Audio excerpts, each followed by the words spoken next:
สวัสดีครับ Live and Learn Podcast นะครับแล้วคุณอยู่กับจิรกิจ นันเกยุนใน EP นี้เรากลับมาอยู่กับหนังสือ The Rules of Everything นะครับในบท The Rules of People งั้นเรามากันที่กฎข้อที่1ของ The Rules of People กันเลยนะครับซึ่งผมมองว่ากฎข้อแรกเนี่ยคือกฎที่สำคัญที่สุดของบทนี้เลยก็ว่าได้คือคนเราจะเชื่อในสิ่งที่เขาอยากจะเชื่อมันเคยมีการทดลองหนึ่งที่มันน่าสนใจมากเรื่องการเมืองคือเขาเอาข้อมูลเรื่องการเมืองซึ่งมันเป็นข้อมูลที่เป็นข้อเท็จจริงเลยนะครับข้อมูลชุดนี้เวลาเอาไปให้กับคนที่มีความคิดทางการเมืองตรงกันข้ามกันทั้งสองฝั่งจะสามารถใช้ข้อมูลชุดเดียวกันนี้ตีความเข้าข้างตัวเองได้เสมอซึ่งมันเป็นเรื่องที่แปลกประหลาดมากนะครับจริงๆจะบอกว่าแปลกก็คงจะไม่ได้สัทีเดียวเพราะมนุษย์เราจะมีระบบความเชื่อที่เรียกว่า beliefที่เราสะสมมาตั้งแต่เด็กเป็นกระบวนการในการเรียนรู้ของเราหรือเป็นประสบการณ์ของเราต่างๆนานาในสิ่งที่เป็นระบบความเชื่อของเรานี้เนี่ยมีแฟกต์หรือข้อเท็จจริงอยู่ในนั้นไม่เยอะนะครับนั่นมันหมายความว่าการที่เรามานั่งถกเถียงกันบนข้อมูลพื้นฐานความเป็นจริงมันเปลี่ยนใจอีกฝั่งหนึ่งแทบไม่ได้เลยในหนังสือเขาบอกว่าอย่างนี้ครับคุณเคยเห็นไหมครับเวลาคนเขาเถียงกันเรื่องการเมืองพอเถียงกันเสร็จแล้วอีกฝั่งหนึ่งบอกว่าที่คุณพูดมันมีประเด็นผมเปลี่ยนใจและผมเชื่อคุณผมไปอยู่ฝั่งเดียวกับคุณดีกว่าคือเรื่องแบบนี้มันแทบจะเป็นไปไม่ได้เลยครับถูกไหมครับงั้นผมขอยกตัวอย่างที่ใกล้ตัวอย่างคุณพ่อคุณแม่ของผมคือเขาชอบพรรคการเมืองคนละสีทุกวันนี้ก็ยังเปลี่ยนใจกันไม่ได้เลยครับอย่างที่ได้บอกไปเราเถียงกันอยู่บนแฟกต์หรือบนข้อมูลต่างๆแต่ว่าระบบความเชื่อของคนเนี่ยมันใหญ่กว่านั้นมากเพราะฉะนั้นเนี่ยการจะเปลี่ยนใจใครสักคนด้วยการพูดเอาเนี่ยมันไม่มีทางทำได้แล้วอย่างนี้เราจะเปลี่ยนใจคนได้อย่างไรกันถ้าถามว่าเราเคยเห็นคนที่เปลี่ยนข้างทางการเมืองไหมมันก็มีเปลี่ยนความเชื่อทางการเมืองเปลี่ยนความเชื่อทางศาสนาหรือเปลี่ยนความเชื่อต่างๆมันจะต้องมาจากการที่ประสบการณ์ของเขาเปลี่ยนไปแปลว่าเขาได้ถูกเข้าไปอยู่ในสภาวะบางอย่างที่มันเป็นอีกความเชื่อหนึ่งแล้วเขาได้เห็นประจักษ์ด้วยตาตัวเองว่าแบบนี้มันดีกว่าแบบนี้มันก็มีความเป็นไปได้ที่คนเราจะเปลี่ยนความเชื่อเพราะฉะนั้น point ของประเด็นนี้ก็คือว่า confirmation bias จะทำให้เราหาหลักฐานเพื่อมาสนับสนุนความเชื่อของเราและไม่ว่าจะเป็นหลักฐานแบบไหนเราสามารถปิดมุมมองเพื่อเข้าข้างความเชื่อของเราได้เสมอและนี่ก็คือเรื่องปกติของมนุษย์ที่เราต้องระวังเพราะตัวเราเองก็จะเป็นแบบนี้ด้วยเช่นกันครับ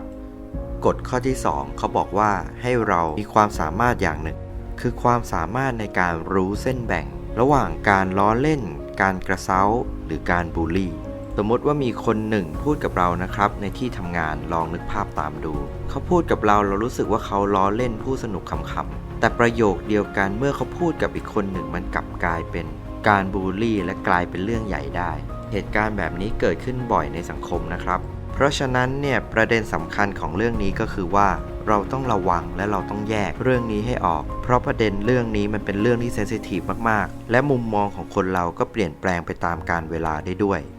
กฎข้อที่3ว่าด้วยเรื่องการบูลลี่ครับถ้าเรามองลงไปให้ลึกถึงคนที่ชอบบูลลี่คนอื่นเพราะเขาอยากให้คนที่ถูกบูลลี่นั้นดูตัวเล็กลงดูไร้อำนาจหรือกลายเป็นเหยื่ออะไรแบบนี้เป็นต้นครับเพื่อที่เขาจะได้รู้สึกเหมือนว่าตัวเองเป็นคนที่มีอำนาจเหนือกว่า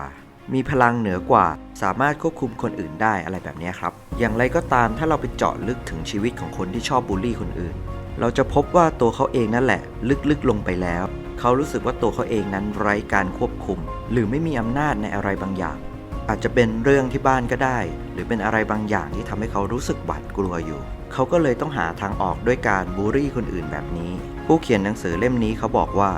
I have a lot of counter bully over the years I can't recall a true happy one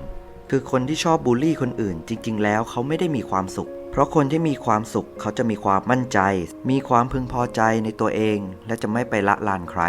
อย่างไรก็ดีประเด็นที่หนังสือเล่มนี้พูดไว้ก็คือถ้าหากคุณไปเจอคนที่ชอบบูลลี่โดยเฉพาะในที่โรงเรียนหรือว่าอะไรที่ยังเกี่ยวข้องกับเด็กๆอยู่ก็ตามนะครับวิธีการแก้ไขเรื่องนี้คือไม่ใช่การไปลงโทษคนที่ไปบูลลี่คนอื่นแค่นั้นแล้วจบแต่ต้องไปหาสาเหตุที่แท้จริงว่าจริงๆแล้วเขาถูกกดอยู่กับเรื่องอะไรหรือเปล่าและส่วนใหญ่ก็มักจะมีประเด็นทั้งสิ้นและถ้าเราสามารถไปแก้ไขประเด็นตรงนั้นได้เราก็จะสามารถดึงคนที่ชอบไปบูลลี่คนอื่นให้กลับมาเป็นคนปกติได้นั่นเองครับกฎข้อที่4นะครับเขาบอกว่าทุกคนมีความประมาทและความวิตกกังวลกันอยู่ด้วยกันทั้งสิ้น เวลาเรามองดูคนที่มั่นใจมากๆและเรารู้สึกว่าคนนี้เขาดูมีความมั่นใจจังเลยเขาไปเอาความมั่นใจแบบนี้มาจากไหนกันเนี่ยเวลาเขาไปพูดหน้าห้องนี่เขาดูแบบมีความเป็นธรรมชาติมากแต่ลึกๆในใจเขาแล้วคนส่วนใหญ่นะครับประหม่ากันทั้งนั้นครับอาจจะมีบางคนที่มั่นใจจริงๆแต่ส่วนใหญ่นะครับที่คุณเห็นว่าเขามีความมั่นใจประหม่ากันทั้งสิ้นครับเพียงแต่เรามองไม่เห็นเรื่องนั้นก็เท่านั้นเองเพราะเขาก็เป็นคนเหมือนเรานี่แหละครับกฎข้อที่5นะครับเขาบอกว่า teenagers hate you because they love you อันนี้สำหรับคนที่มีลูกเป็นวัยรุ่นนะครับวัยรุ่นเนี่ยอารมณ์เขาจะแปรปรวนบางครั้งอาจจะอยากให้คุณกอดเขาบางครั้งก็อาจจะบอกว่าอย่ามาโดนตัวนะอะไรทำนองนี้แหละครับเหตุผลที่เป็นแบบนี้ก็เพราะว่าตอนที่กำลังเป็นวัยรุ่นอยู่เนี่ยด้านหนึ่งของความต้องการของวัยรุ่นก็คือความอยากเป็นอิสระแต่อีกด้านหนึ่งก็กลัวการต้องโตเป็นผู้ใหญ่อย่างมากเลยนะครับและลึกๆก็อยากให้คุณอยู่ข้างๆกับเขาไปตลอดความรู้สึกอันเนี้ยมันจะค่อนข้างสับสนแล้วมันก็จะสวิงไปสวิงมาและนี่ก็คือสาเหตุว่าทำไมวัยรุ่นถึงดูมีอารมณ์ขึ้นลงเพราะมันเป็นธรรมชาติของวัยนี้เลยทีเดียวครับดังนั้นสิ่งที่พ่อแม่จะทำได้ก็คือค่อยๆทำให้เขาเห็นว่าการเติบโตขึ้นมาเป็นผู้ใหญ่มันไม่ได้น่ากลัวขนาดนั้นและในที่สุดแล้วเนี่ยเขาก็จะไม่ต้องสวิงกลับไปกลับมาและเขาก็จะสามารถเติบโตได้อย่างแข็งแรงด้วยครับในหนังสือเล่มนี้ยังย้ำอีกว่าวัยรุ่นเนี่ยถึงแม้ภายนอกเขาจะดูแข็งหัวรั้นต่างๆนานาแต่ภายในเนี่ยเต็มไปด้วยความกลัวครับกลัวความไม่แน่นอนกลัวเรื่องราวต่างๆที่ตัวเองไม่รู้แต่ก็ยังรู้สึกว่าตัวเองมีหน้าที่จำเป็นที่จะต้องเป็นอิสระจากพ่อแม่ให้เร็วที่สุดด้วยซึ่งมันก็ไม่ใช่เรื่องง่ายในใจนะครับกฎข้อที่6ครับเมื่อเราโตเป็นผู้ใหญ่เรามักจะชอบแปะป้ายใส่คนอื่นว่าคนนี้ประหลาดหรือคนนี้แปลกแต่ผู้เขียนเขาบอกว่าคนที่เรามองเขาว่าประหลาดหรือแปลกเนี่ยหลายๆครั้งเมื่อเราได้คุยกับเขาจริงๆจังๆเราจะพบว่าคนเหล่านี้เนี่ยมีความคิดที่เจ๋งๆมากมายเลยครับและเราสามารถนำความคิดของคนเหล่านี้มาเปิดโลกแคบๆของเราให้ฉลาดขึ้นได้ครับอีกประเด็นหนึ่งที่น่าสนใจก็คือจริงๆแล้วเราก็เป็นคนประหลาดในสายตาของใครบางคนเช่นเดียวกันเราอาจจะไม่รู้ตัวนะครับแต่จริงๆเราเป็นนะครับจะมีคนที่พูดว่าคนนี้ประหลาดอยู่เสมอบางครั้งเราก็เป็นคนที่พูดว่าคนอื่นประหลาดหรือบางครั้งเราก็เป็นคนที่ดูประหลาดเสียเองเหมือนกันคำว่าประหลาดไม่มีจริงนะครับจริงๆแล้วทุกคนมีความประหลาดอยู่ด้วยกันทั้งสิ้นในแง่มุมของอีกคนหนึ่งกฎข้อที่7นะครับเวลาฟังคนอื่นพูดให้ตั้งใจฟังในสิ่งที่เขาไม่ได้พูดหรือภาษาอังกฤษเขาจะเรียกว่า read between the line สิ่งที่เราจะดูก็คือดูภาษากายดูท่าทางดูอะไรพวกนี้เนี่ยบางทีมันบอกเราได้เลยนะครับว่าจริงๆแล้วคนที่กำลังพูดอยู่เขาหมายถึงอะไรเขารู้สึกอย่างไร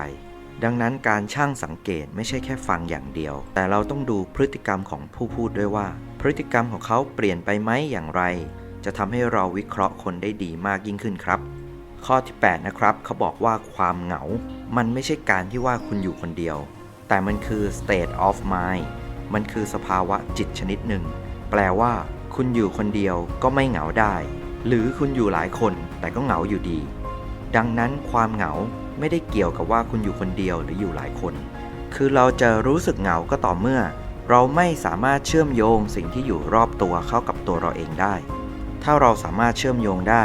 อาจจะเป็นสิ่งของหรือธรรมชาติเข้ากับตัวเราเองได้เราก็จะไม่รู้สึกเหงาครับหรือต่อให้เราอยู่กับคน50คนแต่เราไม่สามารถเชื่อมโยงกับใครได้เลยเราก็จะยืนเหงาอยู่ท่ามกลางฝูงชนหรือแม้แต่กลุ่มคนที่เราเรียกว่าเพื่อนก็อาจจะเป็นไปได้อยู่ดีครับกฎข้อที่9นะครับเวลาคุณอยากให้เรื่องอะไรเกิดขึ้นคุณต้องให้ไอเดียอันนั้นเนี่ยถูกเครดิตเป็นไอเดียของคนอื่นที่คุณอยากให้มันเกิดขึ้นความหมายก็คือว่า